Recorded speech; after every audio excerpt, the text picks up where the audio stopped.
Hi TJs, I'm here with Gerry. Now, Gerry, tell us a little bit about who you are and what you do.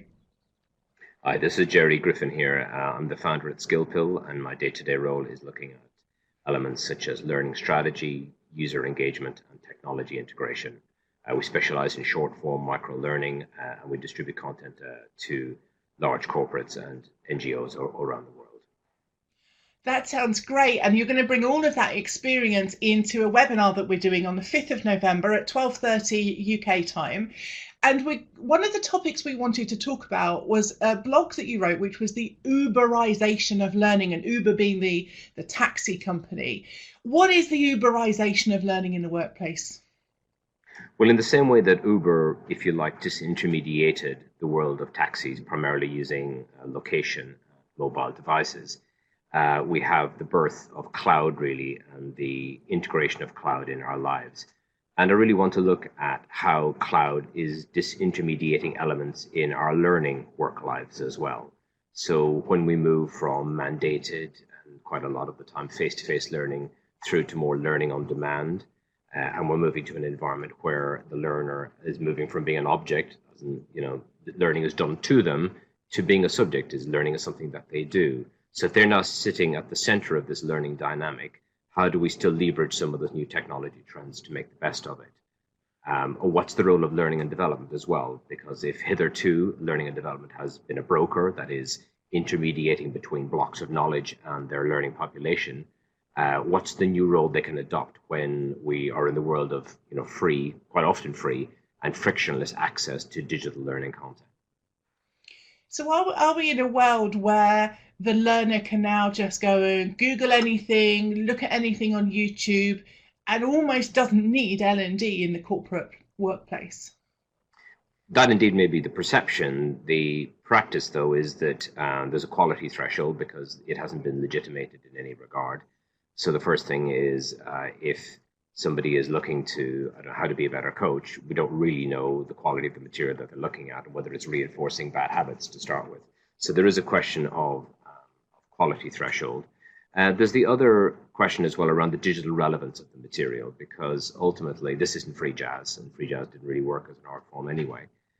We are looking to curate and personalize learning that actually drives the organizational or business agenda forward.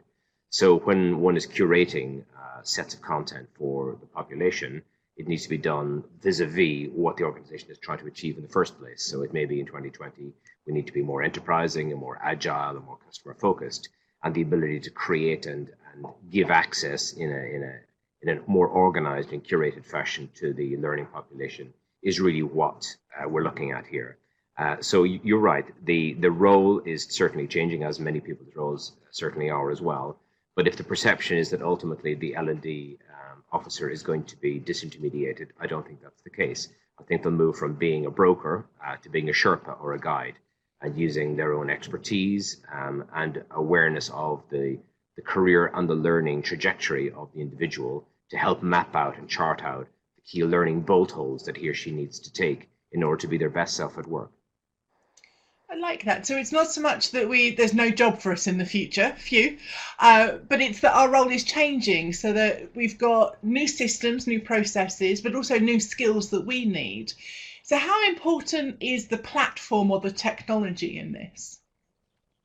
Well, we have to look at where we've come from. There's a joke in Ireland, which being Irish I can tell, which is when somebody asks for directions, and the answer is, well, I wouldn't start from here. So in some ways, but we are here. So we've come from a scenario where there's been a lot of compliance learning. There's been a lot of learning management systems that have a Soviet era feel to them and have built up quite a bit of resistance between the learning populations and the content and the skills that they're after as well.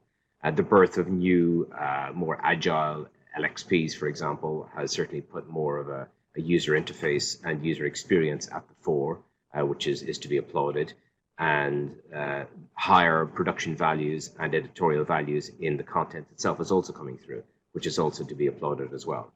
So I think there's some new trends coming through, but ultimately it goes back to my first point, which is that if we see the learner as an object in the dynamic, somebody that's tracked and loaded onto the system, then we're coming from an incorrect space. If we see the individual as a subject and he or she has got ambition and self-directed yearning for more content, then the system has to wrap around them like a cockpit, if you like, to help them get content quickly and easily and deal with the upcoming challenges that they have.